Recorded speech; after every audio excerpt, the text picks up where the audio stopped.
Today, we're diving into a massive 64,000 square mile puzzle, the Chesapeake Bay. Now, you probably know it for its famous blue crabs, right? But as you'll see, it's actually packed with unbelievable history and some totally mind-blowing geography. I mean, literally every single ounce of runoff from 6 different states drains down to shape this incredibly delicate ecosystem. So think about this. What if America's most famous waterway was actually hiding a giant, ancient meteor crater? Or, get this, what if its waters were once patrolled by actual, literal pirates? Well, that's exactly what we're going to unpack. We are going to uncover the staggering paradoxes and wild hidden histories that easily make the Chesapeake the undisputed king of American estuaries. Let's get right into it.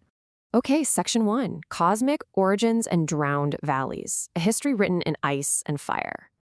Let's rewind the clock. Way back, roughly 35 million years ago, a massive bolide, so think a supersonic comet or meteorite, came hurtling through the Earth's atmosphere and just slammed right into the Delmarva Peninsula. Boom. Fast forward a bit to about 10,000 years ago, and those massive continental glaciers from the last ice age started melting fast. I mean, billions of tons of ice turned into water, causing global sea levels to surge. And then, over thousands of years, that encroaching, relentless Atlantic Ocean permanently flooded the mouth of the mighty Susquehanna River Valley. And guys, the sheer scale of that cosmic impact, it's absolutely staggering. This hidden crater is 53 miles wide. Just to put that into perspective, that is almost twice the size of Rhode Island, and it plunges down almost as deep as the Grand Canyon. It's wild to think about. And because it was completely buried under millions of years of sediment, we didn't even know this geological marvel existed until 1983. So, geologically speaking, the bay is basically a newborn. It's what we call a drowned river valley. The encroaching seawater completely transformed this ancient, fertile riverbed into the dynamic coastal estuary we see today. And it's huge, holding an astonishing 18 trillion gallons of water. This unique mix of fresh and salt water acts like a giant, vibrant nursery. It supports an unbelievable biodiversity. We're talking more than 3,600 distinct species of plants and animals, all living together. Moving on to Section 2, the Shallow Geographic Giant, a masterpiece of scale and paradox. Now, the bay's coastline is wildly complex. It's incredibly jagged and heavily indented, not just some smooth basin. If you actually took the time to meticulously trace every single twist, turn, and little tidal inlet, the shoreline of the Chesapeake and its tributaries adds up to 11,684 miles. Think about that for a second. If you stretched all that out into a straight line, it would be significantly longer than the entire west coast of the United States. Literally mind-boggling. But here is the real shocker. With all that massive surface area, it totally creates the illusion of this deep, bottomless inland sea, right? Well, actually, the bay is basically a giant geographic puddle. The average depth is a startlingly shallow 21 feet. No way, right? Just 21 feet. To give you a mental image, a 6-foot-tall person could comfortably wade through over 700,000 acres of the bay without the water ever going over their head. And you know, this profound shallowness isn't just a fun fact. It's absolutely crucial for the ecology. Because it's so shallow, sunlight can easily penetrate right through the water to the bottom. That sunlight fuels the growth of vital underwater grasses, which, as it turns out, serve as the absolute foundation for the estuary's entire food web. All right, Section 3, Pirates of the Chesapeake, Blood, Bivalves, and the Oyster Wars. So, right after the Civil War, booming demand turned the bay's massive oyster reefs into a literal gold mine. Everyone wanted in. But the geography severely divided the harvest. On one side, Maryland passed laws restricting its oystermen to just using traditional hand tongs, mostly to protect the reefs from being destroyed. But over in Virginia, their laws allowed these highly efficient, yet super destructive, dredging techniques. And as you might guess, these clashing laws over geographic borders sparked some seriously explosive tensions.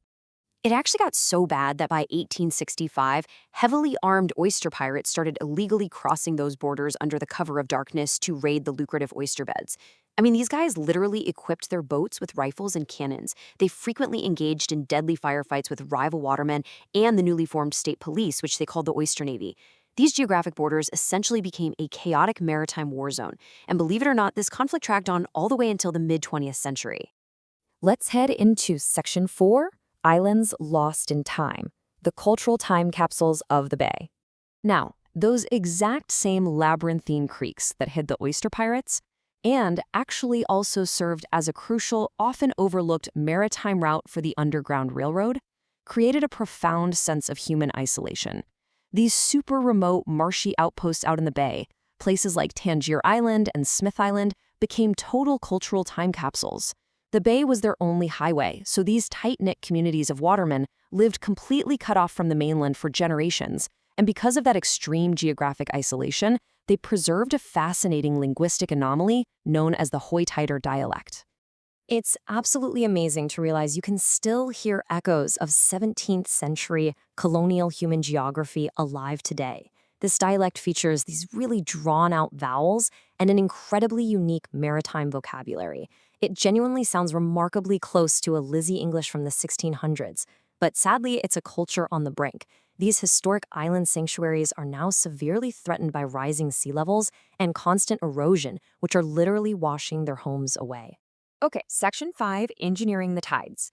Conquering the 17.6-mile divide. So to bridge this immense fractured geography in the modern era, engineers had to devise an absolute marvel. Before 1964, if you wanted to cross the bay, you had to take a long, tedious car ferry. And they couldn't just build a normal bridge because that would block massive military ships heading to Norfolk or freighters steaming up to Baltimore. The solution? A 17.6-mile span. First, low-level trestles carry the cars right across the water's surface, and then suddenly the roadway plunges right down into two separate mile-long underwater tubes. It's incredible. Cars drive completely underneath the bay's floor while the world's largest ships just safely glide right overhead. Of course, our human footprint is also putting the bay under immense strain. Today, over 18 million people live, work, and commute within this massive drainage basin. And it heavily overlaps with the sprawling northeast megalopolis, that dense, continuous urban corridor stretching all the way from Boston down to D.C. That rapid explosion of suburban sprawl means that massive amounts of nutrient pollution, chemical runoff, and sediment are flushed directly into this incredibly delicate ecological powerhouse every single day.